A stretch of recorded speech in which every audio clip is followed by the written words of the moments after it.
रक्षाबंधन जवळ येते, तुमच्या भावासाठी कोणती मिठाई बनवायची हा प्रश्न तुम्हाला नक्कीच पडला असेल. चला तर मग या प्रश्नाचं सोल्युशन मी आज तुम्हाला देणार आहे. नेहमीची नारळ बर्फी बनवण्यापेक्षा हे काहीतरी युनिक आहे आणि छानशी रेसिपी आज बघणार आहोत. चला तर मग व्हिडिओला सुरुवात करूया. सगळ्यात पहिलं शेंगदाणे भिजवून घेतलेले आहेत मी. 1 वाटी शेंगदाणे घेतलेले आहेत. 2 ते 3 तासासाठी किंवा ओव्हरनाईट शेंगदाणे भिजवून घ्यायचे आहेत आणि त्याची सालं छान काढून घ्यायची आहे. एक 2 ते 3 तास जरी शेंगदाणे भिजला ना व्यवस्थित साल निघते बघा. आता हे काम मी आयुषला देते.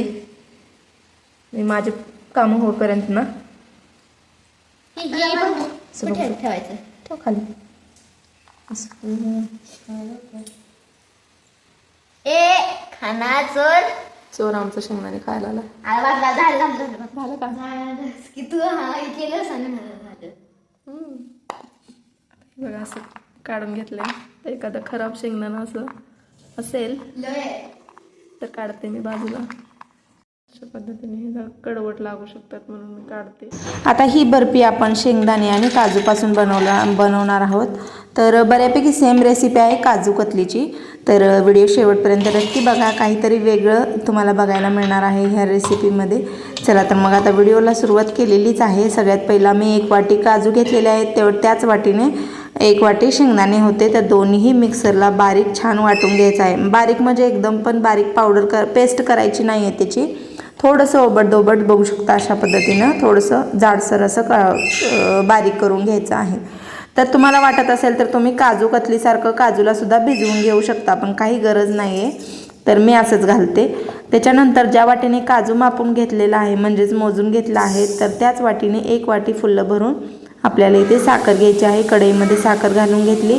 लो फ्लेमवरती अगदी 1-2 ते 3 चमचे पाणी घालायचं आहे आणि साखरेला थोडंसंच हलवून घ्यायचं आहे. तर इथे पोपट आहे तो ओरडतोय. तर साखर थोडीशी हलवून घ्यायची आहे. विरघळवायची काही गरज नाही. 1-2 मिनटं फक्त थोडीशी हलवून घेतली ना की मग छान साखरेला पाणी सुटतं आणि त्याच्यानंतर मग हे घालायचं आहे आपण जे मिक्सरमध्ये काजू आणि शेंगदाण्याचं वाटण करून घेतलेलं आहे ते घालायचं आहे. बघू शकता थोडंसं जाडसरच आहे, जास्त बारीक पेस्ट नाही केली. थोडंसं चंक असतं ना तसं छान लागतं म्हणून मग मी तसं केलेलं आहे. तर आता ह्याला छान लो फ्लेमवरती एक 10 ते 12 मिनटं परतून घ्यायचं आहे. तर बघा मिठू कसा बोलतोय. तर बघू शकता आता थोडंसं साखर विरघळलेली आहे छान आणि ह्याला बाइंडिंगसुद्धा येतं आहे. तर एक हे होतं आहे तोपर्यंत आता मी ते पोळपाट घेतलेला आहे. पोळपाटाला छान तूप लावून घेते म्हणजे आपली बर्फी सेट करायला पटकन करता येईल आणि चिकटत नाही म्हणून मग मी पोळपाटाला तूप लावून घेते आणि साईड बाय साईड ह्याला सुद्धा हलवायचं आहे. आता या स्टेजला ना गॅसची फ्लेम मी लोच ठेवलेली आहे सुरुवातीपासूनच. तर आता ह्याला एकसारखं हलवायचं आहे कारण खाली चिकटू शकतं म्हणून. आता मी ना काय झालं, जाड कढई माझ्याकडं आहे पण ती ॲल्युमिनियमची आहे. मग मला लोखंडी कढईमध्ये करायचं होतं, पण ही थोडीशी हलकी कढई आहे त्यामुळे बघू शकता थोडंसं चिकटते. त्यामुळे मला खूप प्रोसेस ही ना फास्ट करायला लागते मला. तर आता एक 12 ते 13 मिनटं झालेले आहेत आणि बघू शकता लो फ्लेमवर छान हा घट्टसर असा गोळा बनवत आहे. अजून 1-2 मिनटं आपल्याला अजून थोडंसं हे शिजवून घ्यायचं आहे. अगदी असा कढईने सोडला पाहिजे गोळा, अगदी घट्टसर असा झाला पाहिजे. अशा पद्धतीने आपल्याला बनवून घ्यायचं आहे. एक 15 मिनटं मध्ये म्हणजे 15 मिनटामध्ये हे व्यवस्थित गोळा सेट होतो. तर बघू शकता आता हा गोळा व्यवस्थित बनलेला आहे आणि खाली बघू शकता साखर दिसते तुम्हाला म्हणजे सेट होते.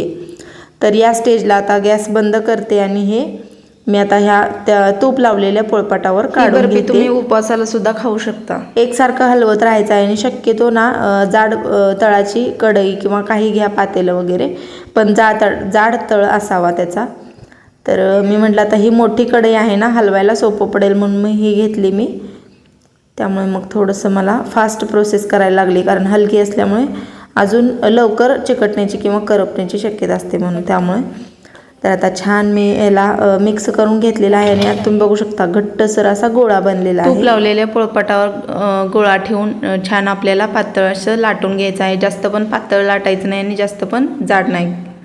तर लाटण्याला सुद्धा तूप लावून घ्यायचं आहे आणि तुम्हाला हवं असेल तर तुम्ही थापून पण घेऊ शकता, वाटीनं वगैरे पण करू शकता. पण लाटण्यानं अगदी सोपं जातं म्हणून मग मी पोळपाटावरच करते लाटण्यानं.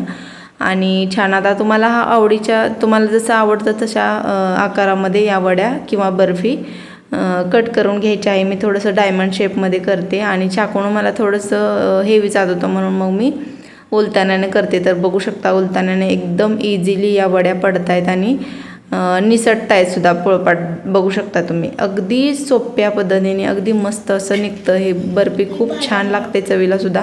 तर नक्की या रक्षाबंधनला ट्राय करा. तर नेहमीची नारळाची बर्फी किंवा खोबऱ्याची वडी बनवण्यापेक्षा हे काहीतरी युनिक आणि वेगळं असेल तर तुमचा भाऊ पण खुश होईल.